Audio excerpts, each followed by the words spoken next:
How's it going, Titus leaders? I'm just here with Kiki. We're hanging out. We're just chatting and talking about a few things. We have just been sensing a few things within the body of our church and AYA, and wanted to address some things and talk to you guys about how things are going and getting some tools hopefully we can give you in the process of where we are as a church. We've just been hearing a lot of statements, kind of, desiring to move forward, to move on from this season, and giving hopefully some tools and what that could look like within your Titus group, and making sure that we are discerning and guiding our people in the direction that they need to be guided, rather than the direction they want to be guided. So that's kind of what we're hoping to give you guys today in this really quick few-minute training that you can hopefully gain a lot of knowledge from. Kiki's going to share a few things that she suggests within that setting. Hi everybody, I'm going to talk about our safety rules, and specifically I'd like to talk about self-awareness. And I think that's something that we all can gain a lot from in this season, is to be very self-aware about how you've been feeling in this time, and then also how to sharpen your tools on how to see your group members and being aware of them and where they're at, not only in their spiritual walk, because that is what the design of self-awareness as a rule is for, but also in this season how they're grieving and where they're at.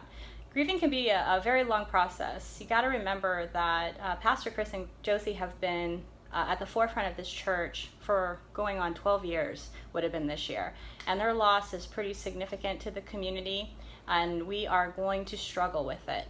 And so what we want is to provide you with questions that will address some feelings that come up, some thoughts that come up as we all process what this means, because the church continues to change.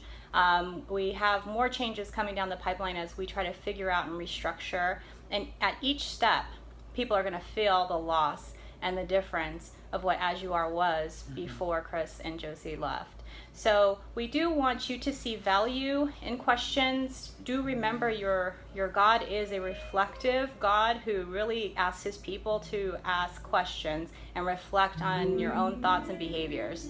So like when Cain, when he met him and he saw that he was angry, God asked him, "Why is your face downcast?" And although God knows the answer to that, do know that God finds importance in people understanding why their face is downcast. Why are you feeling the way that you're feeling? Because in understanding your thoughts, your feelings, you can be more conscious about what you're going to do about how you're going to behave, what you're going to do, what you're going to choose, versus having your feelings rule your thoughts and behaviors without even knowing.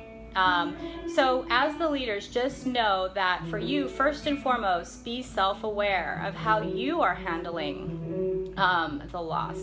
There have been some thoughts that people are just ready to move on, and I want to caution you on that, because that could actually be part of the grieving. There are people that say, you know what, I'm done.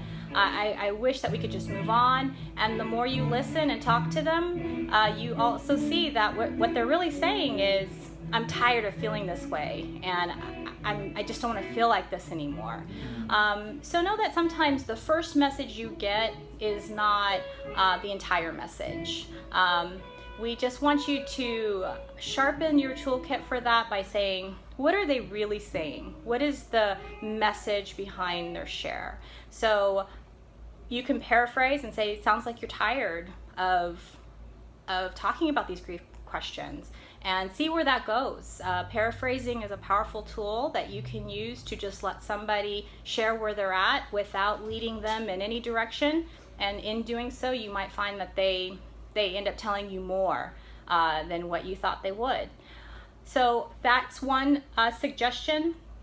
The other one would be to, as a leader, make sure that you're setting the tone for your group to be inclusive. So don't lead your group to the place you want it to go by saying, man, there's grief questions again. When are they going to stop? If you do that, do know that you're leading people to also think the same way. They might feel, yeah, okay, I wish we would stop too. And you actually could minimize the person in your group who was really sad and really wanted to share, but now feels stupid or silly and is like, maybe I shouldn't share. So we as a group of people want to be accepted and liked more than anything in this world. So as leaders, just know and anticipate that. And the way that you set your tone will likely keep your group going in the direction that you set. So if you make your group a place where you can be straight in acceptance with this, or you could be in shock and denial or in anger, but that all are welcome to share. That it would be the goal for you as a leader, that everybody wherever you're at with this, that you have a place to feel that people will listen and not judge where you're at in this, in your experience. So that's my encouragement to you, and I hope that if you would have any questions that you can give me a call or Samir, and we'd love to talk you through any individual things that come up along the way. But do know that this is a long process, but one that we can really get a lot of great goodness from the Lord, and so trust that. Yeah, so hopefully you guys got something from that.